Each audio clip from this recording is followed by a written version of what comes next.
Hiya, my name's Charlie and welcome to my channel and welcome to my weekly reads. How are you guys? Have you had a good week?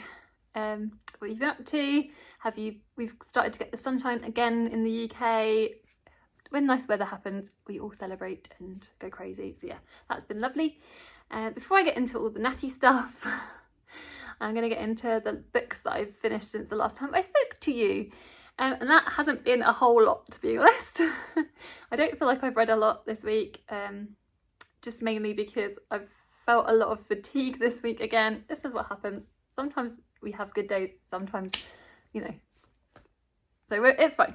But yeah, so what I've done is, the first book that I completed, which was only a snippety book, I started this sort of just after I spoke to you guys last week, sort of thing. I think it was in the morning that day. And this is Don't Let Me Be Lonely, which is an American lyric by Claudia Rankine. She's got a series of these books, and yeah, I think this is the first in that sort of series. This is on Scribd, by the way, so if you guys have got Scribd, this is available on Scribd. So yeah,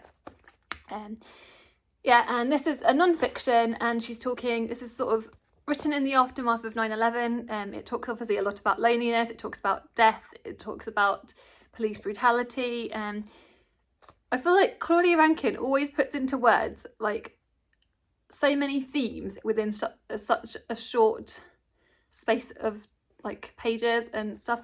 She's amazing. She's a poet, so obviously you know she's a great with words. And yeah, it's just, these are like, this is written in fragments. Can you see? And there's obviously got the images. You've got some pages like that. Really interesting. She's such a unique talent, so yeah, highly recommend this one. If you haven't checked out any of Claudia Rankine's books before, please do. I can't wait to read this is the second one of hers I've read, so I can't wait to read the other ones that are out there. Yeah, that is that. Then I was due to be doing I think I mentioned this in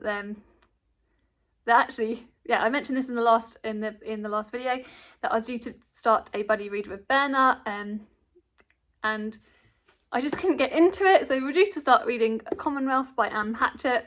And again, like, I don't know why I didn't read the premise of this before going in, which was a mistake, because sometimes I don't like to know the premises because I like to sort of go in and then sort of discover it. And I don't know why, I just couldn't connect to it. I was just like, oh, this was not a book for me. So I think I read a chapter of it, and I said to Berna, oh, we're gonna have to switch it up. So I said, obviously I asked her if that was okay, because I couldn't carry on reading it. So Berna's the most loveliest person ever, so I think she's carried on reading it, but she also then started buddy reading the next book, which I read with her, which I also listened to on audiobook on Scribd, which is The Japanese Lover by Isabel Allende. Isabel Allende is a brilliant writer. I've read 2 previous books by her, which was The Long Petal to the Sea, or something like that, cover on screen.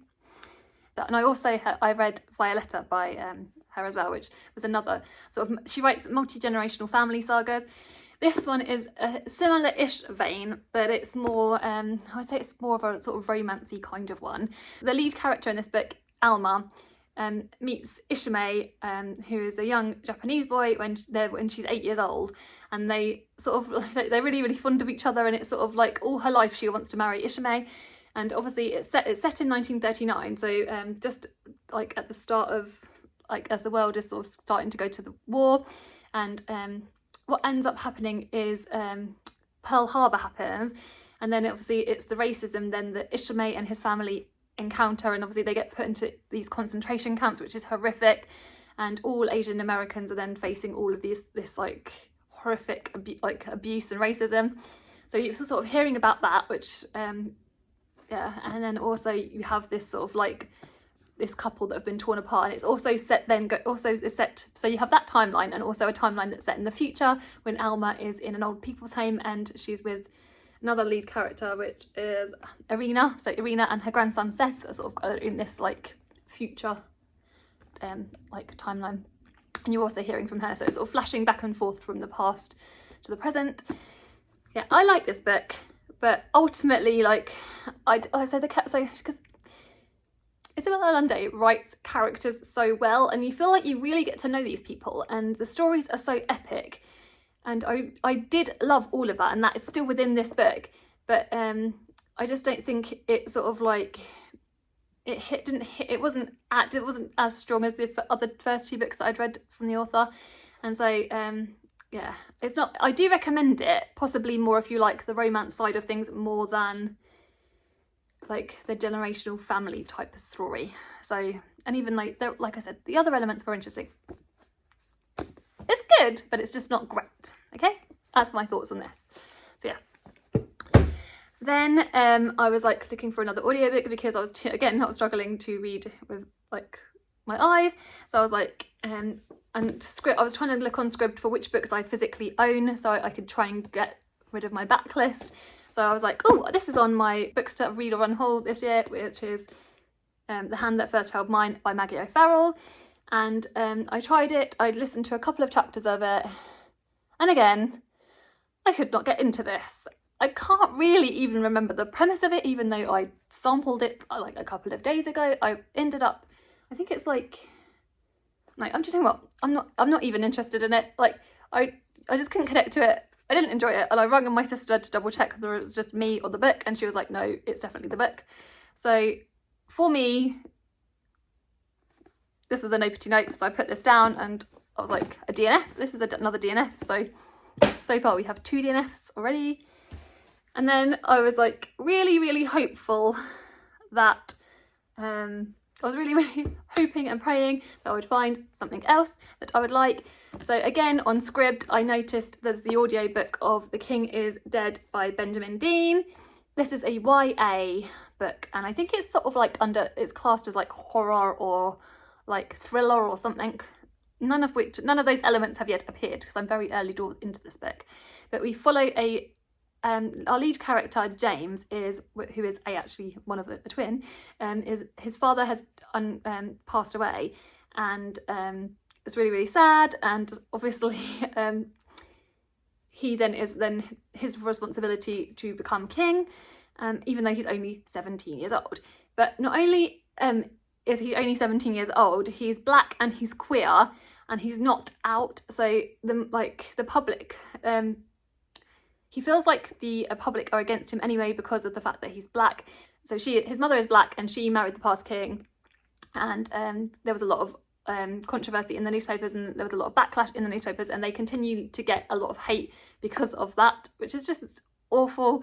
And then when he becomes king, it sort of I guess it's kind of continuing as well, and the press are constantly trying to push him and etc. So there's this is, like I said, I'm very early doors into it. But there was a section at the beginning that I found particularly like profound and interesting, where it was a section called the Grief Parade, where he's has to go outside and be with the public and seemingly show like sympathy for the people that have lost their monarch and show empathy for these people, even though he himself is grieving the loss of his father and he doesn't want to do that. And it's a big show, and it's just awful for him. So yeah, that's really interesting. I think there's meant to be, within the pages of the book, even though I haven't got to it yet, there's meant to be like this element of like, was it like Pretty Little Liars kind of thing? There's like a note left. Can you see it on the cover? There's like a little green letter. So I think he might start receiving like blackmail because someone has found out that he's gay, and I think it's to do with that, and maybe he's being bribed.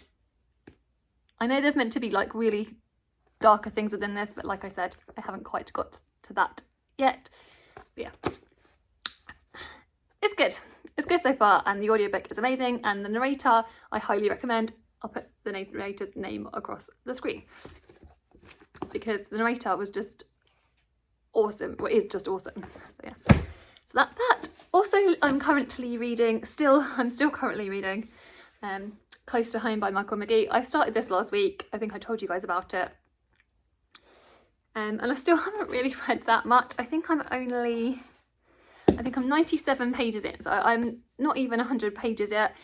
And this is in this book we follow Sean, who is set in Ireland, and we follow Sean. He's just out of university. He's come home and he's got into a fight, and sort of events have then, you follow him in the events after that fight. and it sort of talks about masculinity. I just have struggled a little bit to connect to the characters in this book. I do enjoy the writing. I think the writing is really good. It's really interesting. Someone has compared, like I think I said to you last week, it was kind of been compared to Shuggy, which I can see why, because obviously this is a working class sort of narrative, and you've got this young lad and he's trying to escape the like he wants to escape sort of what he sees as like the poverty of his town, and he wants to sort of go on for better things, but everything, his circumstances around him is sort of like preventing him to do so. So that is like an interesting thing, and the writing is good. It is good. It's a good book, but it's not hooked me yet, and maybe it will. I'm not saying it won't, but as of yet, it's not like an all-time favourite. It's not like I would be one I'd be like, yes, go and get it. You've got to get this book. We shall see. I will let you know if that changes in the last 2/3 of the book. So yeah, that is that. In terms of books that I'm interested in reading after I have finished those, I still really want to get to Against the Loveless World. The lovely Charlotte, who I'll talk about in a minute, Charlotte Molloy, said this is one of her favourite books of last year. So hi Charlotte. Yeah, so I definitely that has made me want to sort of even more want to get to it. So yeah, I'm excited to try it hopefully soon. And then also when I was at the library on Monday, same story every week, I picked up Shy by Max Porter, and this is sort of like Max Porter always plays with like form and stuff like that, and there's like the pages are like, again, it's sort of like little like kind of fragments, and it's always like weird shaped writing and stuff.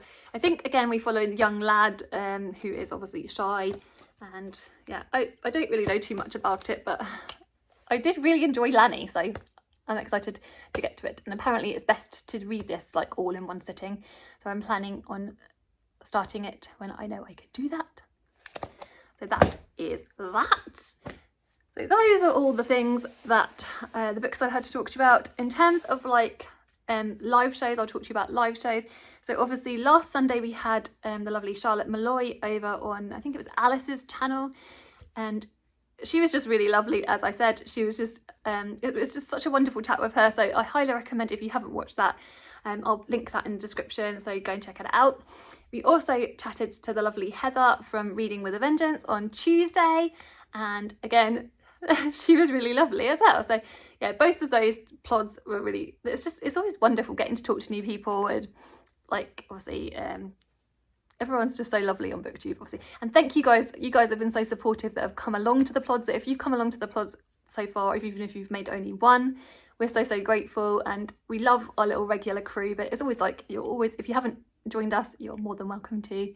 We always just talk about the women's prize books we've read, etc., and then normally it descends into some sort of other type of conversation.